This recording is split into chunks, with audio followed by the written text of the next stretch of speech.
Hello जी, welcome आप सभी का हमारे ट्रेंडिंग कलेक्शन पे। आज है बहुत ही यूजफुल वीडियो रहने वाली है। आज ट्रेंडिंग ब्लाउज कटिंग और स्टिचिंग दोनों ही दिखाएंगे बिल्कुल इजी तरीके से। ये हमने ब्लाउज का फैब्रिक लिया है और ये इनर है।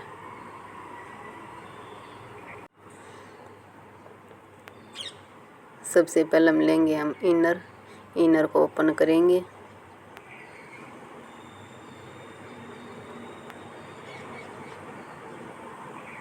इसने ऐसे फोल्ड करेंगे।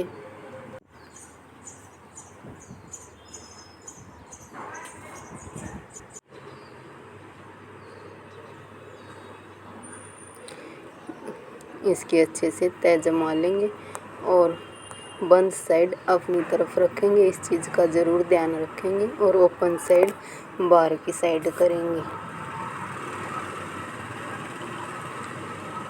अब हम मार्किंग करेंगे 1 इंच हमने ये दबाव के लिए छोड़ दिया है, जो हमारा मार्जिन रहेगा नीचे से। हाँ, एक बार फटाफट मेजरमेंट समझ लेते हैं कि मेजरमेंट में बताना भूलेगी, सॉरी। 36 इंच की चेस्ट और 32 इंच की कमर है और लेंथ है 15 इंच की। रेडी हमारा मेजरमेंट है। रखेंगे हम 15 इंच का ब्लाउज और लेंथ ली है हमने 16 इंच की। 1 इंच मार्जिन में चला जा। तीरा लिया है 6.5 इंच और आर्म होल रखेंगे 6.5 इंच, यानी कि 6.5 इंच से कम ले सकते हैं आप, थोड़ा ज़रा सा ज़्यादा नहीं ले सकते। 6.5 इंच से ब्लाउज के आर्म होल हमेशा कम होते हैं, जैसे आप सूट के लेते हैं उससे कम होते हैं। ये चेस्ट की मार्किंग है। 36 इंच का ब्लाउज रेडी है, उसमें 2 इंच मार्जिन करेंगे तो 38 इंच निकलेगा अपना, और 38 इंच का हम लेंगे चौथा भाग। तो ये चेस्ट की मार्किंग हमने करी है। 2 इंच ऐड करने के बाद तो 38 इंच आता, तो उसका चौथा भाग लेंगे 9.5 इंच चेस्ट का, और नीचे कमर का था 30 इंच, उसका चौथा भाग 8 इंच। 1 इंच प्लेट के लिए मार्जिन छोड़ देंगे और एक्स्ट्रा मार्जिन लेंगे। ये आर्म होल की गोलाई है जो 1.5 इंच पे रखेंगे। ऐसे राउंड शेप में धीरे से घुमा लेवांगे।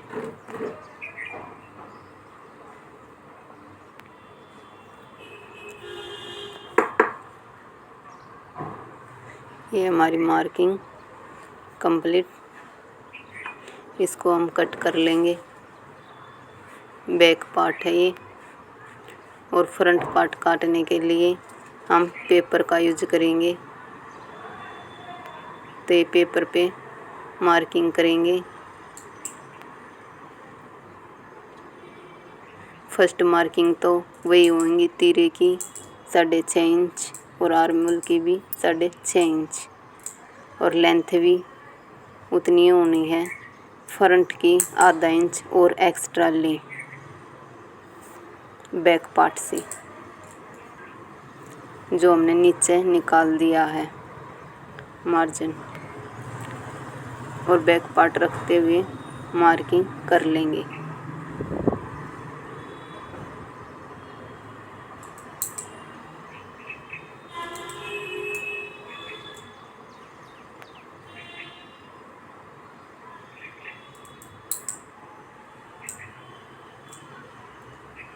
ये हमारा मधु वाला ब्लाउज है, तो हम इसका, तो ये पेपर सीट है, इसमें ज़्यादा कपड़े की ज़रूरत पड़ती है, तो इसलिए हम पैटर्न कट करने के लिए पहले पेपर पर कटिंग करेंगे और अपने पैटर्न रेडी करेंगे। जो हम मेन फैब्रिक होएगा उस पर रख कर कटिंग करेंगे। मैं आसानी से आप बता रही हूँ आप सबको, जो समझ में अच्छे से आ जाएगा। जो फर्स्ट ब्लाउज बना रही है तो कहीं भी दिक्कत नहीं बनेगी और कपड़े का इशू भी नहीं रहेगा, क्योंकि जो वैसे होते हैं थोड़े फर्स्ट बार हुए थोड़े से बिछड़ जाते हैं और फिर बाद में उन्हें कपड़े का इशू रहता, कपड़ा कम पड़ जाता है, क्योंकि ब्लाउज का तो 1 ही मीटर मिलता है। तो ये जो भी हमारा मधु वाला ब्लाउज है इसमें कपड़ा थोड़ा ज़्यादा लग गया है, तो इसलिए हम पैटर्न अपने ड्रॉ करेंगे पेपर पे।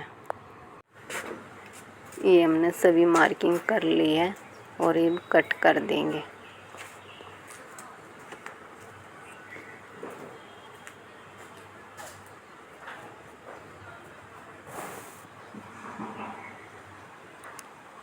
ये हमने कट कर दिया है और अब मार्किंग करेंगे अपनी प्लेट की, और जो मेन पॉइंट है मधुबाला का उसका मार्जिन निकाल लेंगे। मेन पॉइंट पर फोकस करें और ये सबसे पहले लेंगे हम लेंथ, जो हमारी नेक की लेंथ लेंगे। जो नेक मैं रख रही हूँ इसमें 6.5 इंच, आप कम या ज़्यादा ले सकते हो, और चौड़ाई है इसकी 3 इंच।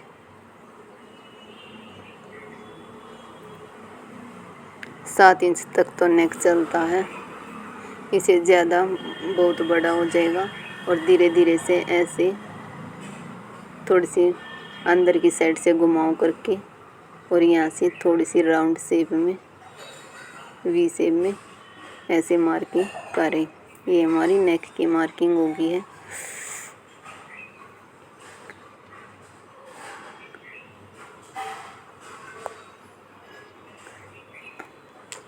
अब मार्किंग करेंगे आप चेस्ट की, जो मेन पॉइंट है डक्स पॉइंट।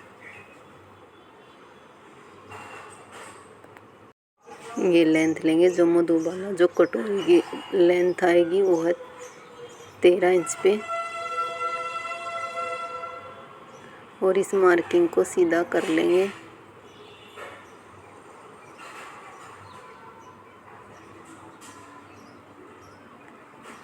ये हमारी मार्किंग कंप्लीट।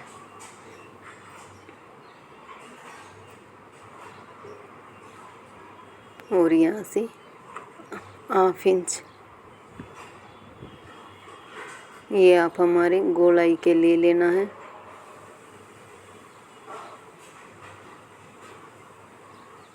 जो मधुबाला का मेन पॉइंट है, जो लुक देगा, उसको ऊपर से 1/2 इंच लेना है और यहाँ से थोड़ा राउंड शेप में उधर करेंगे। और ये हमारी चेस्ट की जो बीच हिस्सा होता है वो 3 इंच पे, और इधर से राउंड में लेते हुए यहाँ मिलाएंगे।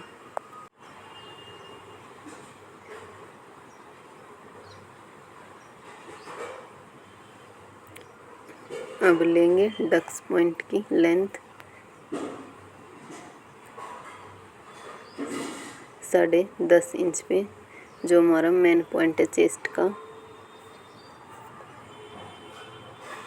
और ये भी रहता, सबका अलग अलग आता है। हमने जो भी कस्टमर है या अपना खुद का सिल रहे हैं, तो हमने अपनी चेस्ट की लेंथ ले लेनी चाहिए कि हमारी मेन जो चेस्ट का डक्स पॉइंट वो कहाँ आ रहा है, उसके अकॉर्डिंग हमने लेंथ रखनी है। जैसे मैंने रखी 10.5 इंच, और ये प्लेट की 1 इंच का मार्जिन लेते हुए 1/2 इंच नून और 1/2 इंच नून ये प्लेट की मार्किंग करी है। ये प्लेट की मार्किंग कर ली है।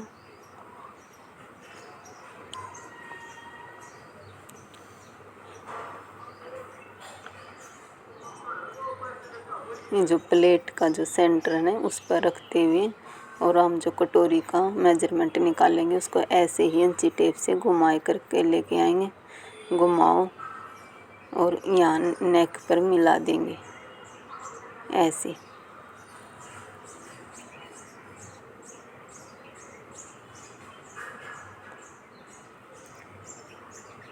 यहाँ से लेंगे धीरे धीरे से और यहाँ मार्किंग करेंगे। यानी कि हमने इंची टेप जो हमने यो निशान लगाया है ना चेस्ट का, उस पर रखेंगे और उस पर रख के और इंची टेप को बाहर की साइड ऐसे मार्किंग करेंगे, जो हमारी कटोरी का मेजरमेंट निकल आऊँगा।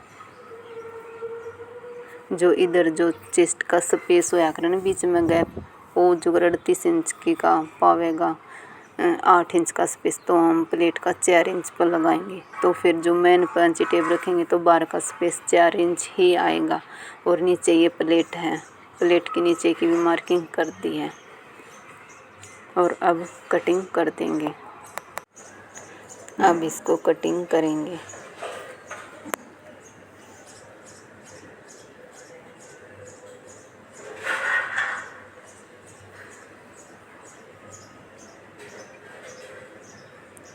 अभी जो प्लेट है इसको ऊपर रख के ऐसे करीज जमा लेंगे। और जो हम इसको रख के फिर मेन इनर पे कटिंग करेंगे ना, तो हमारी इनर के ऊपर प्लेट नहीं आएगी, क्योंकि प्लेट हमने जो काटा था ना पेस्टिंग का यूँ, तो इसमें दबा दी, इनर पर ख़त्म हो जाएगी प्लेट। और यहाँ कट लगा लिए हैं प्लेट के। ये कटोरी निकल गई है। अब ये लेंगे हम इनर अपना, ये फोल्ड कर लिया और इस पे ऐसे रख के कटिंग करेंगे। तो प्लेट हमने पहले ही मोड़ दी थी, दबा दी थी। जो सिलाई का काम ख़त्म हो जाएगा।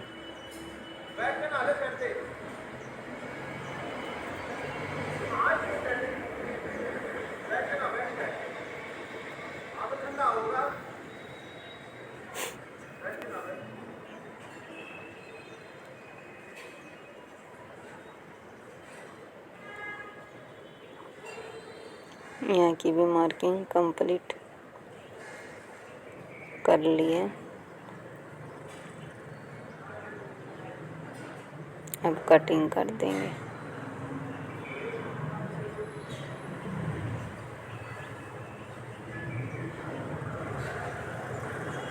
कितना प्यारा पैटर्न कट गया हमारा मधुबाला का। और अब इन कटोरी का भी काटेंगे इनर। ये जो नेक है, नेक पे तो आप मार्जिन लेंगे नहीं, ने जो नेक की साइड है ऐसे रख के आप पहले मार्किंग कर लेंगे। अब लेंगे मार्जिन, 1-1 इंच का मार्जिन ले लेंगे।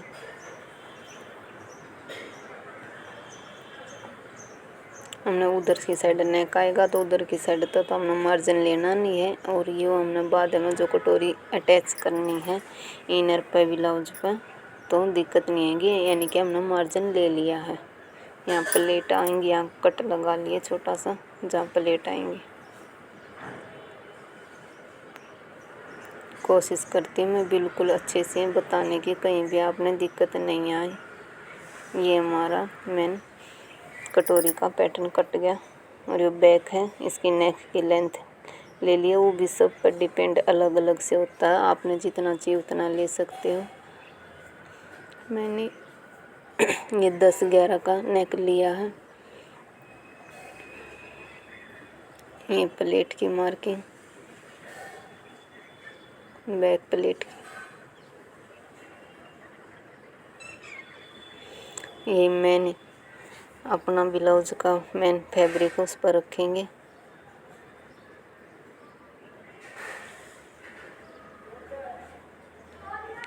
इस पे रख के कटिंग करेंगे।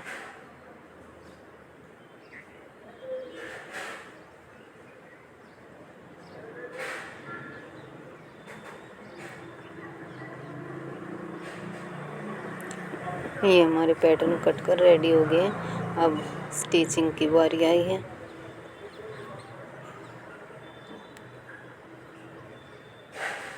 ये हमने ब्लाउज उल्टी साइड रखना है और उसके ऊपर ये इनर का पैटर्न जमाना अच्छे से हाल पिन से पक्का करके, और इसके ज़रा ज़रा मार्जिन रखते हुए सिलाई कंप्लीट करेंगे। ज़्यादा मार्जिन नहीं रखेंगे, ज़्यादा से ज़्यादा बस 1/2 इंच का पास से सिलाई लेकर आएंगे। जो अंदर का मार्जिन कट कर देंगे और उल्टी साइड अंदर की साइड इसको हम फोल्ड कर देंगे। यहाँ कट लगा लेंगे, जो फोल्ड करने में दिक्कत नहीं आएगी। और ध्यान रखें सिलाई नहीं कटनी चाहिए, छोटे छोटे से कट लगाएं। अब इस पे सिलाई लगा लेंगे कि बाद में दिक्कत नहीं आएगी।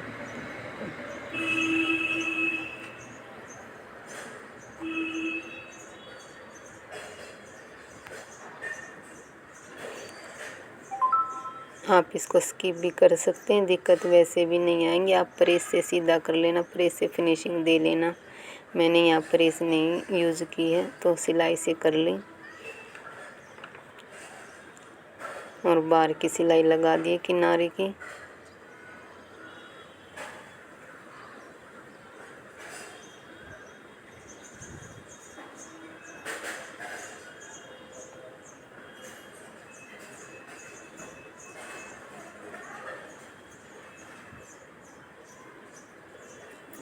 यह भी सिलाई कंप्लीट होगी। ये हमारा मेन फ्रंट ब्लाउज रेडी हो गया और बाहर की सिलाई भी लगा लेंगे साइड वाली।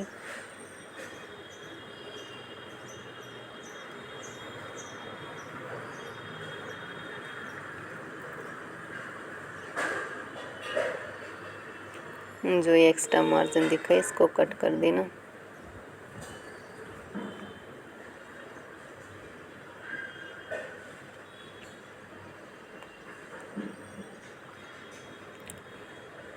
ये बारी आई है इसकी कटोरी के पैटर्न की। इस पे भी रख के ऐसे ही सिलाई लगाएंगे।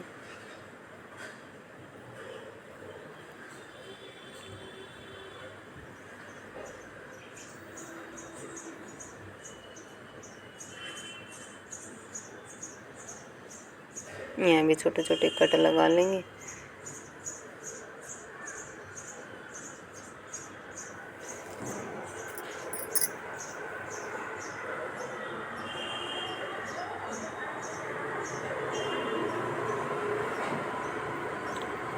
ये सीधी साइड किनारे की सिलाई फिनिशिंग वाली सिलाई और अंदर पलट के ये आसपास की सिलाई भी लगा ले, एक्स्ट्रा मार्जिन काट ले।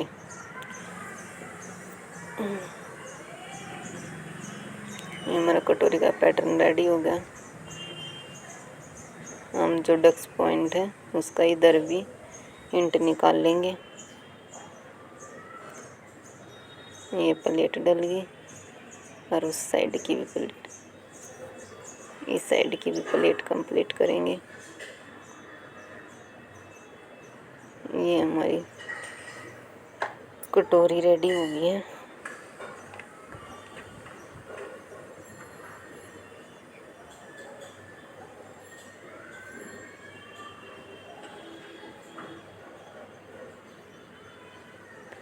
यहाँ पर मार्किंग ऐसे थोड़ा वैसे लगा लिया मैंने।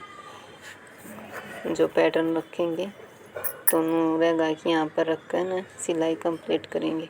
ये लेस है, लेस लगा ली है।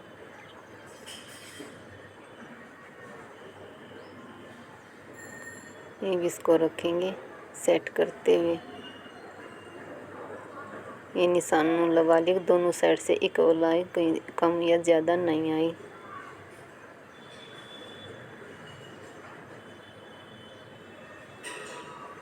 इसके भी अच्छे से आलू पिन से सिकोर कर लें। जो निशान लगाए निशान पे ही आनी चाहिए। अंदर बाहर आ रहा है तो सोच ले अच्छे से पैटर्न हमारा जमा नहीं है, फिर निकाल के और फिर जमा ले अच्छे से और फिर सिलाई कंप्लीट करें।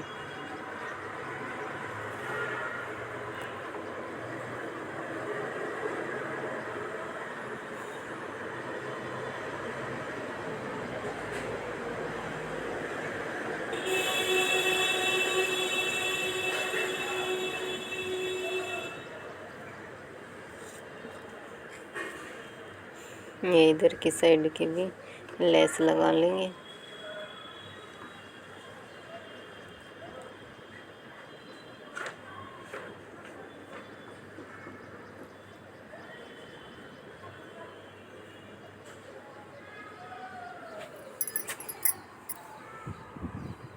ये हमारा ब्लाउज की लेस भी कंप्लीट हो गई है। एक सिलाई और लगा लेंगे, लेस बिल्कुल पक्की हो जाएगी, निकलेगी नहीं बाद में भी। ये नीचे रेब वाली पट्टी निकाल लें इनर की और नीचे सुल्टी साइड पर रखे ब्लाउज की पे और अंदर की साइड फोल्ड कर लें।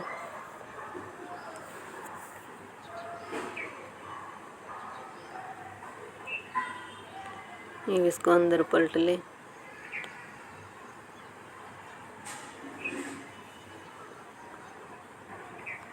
बाद में तुरपाई करके सिलाई को निकाल दें। ये हमारा ब्लाउज रेडी हुआ। कितना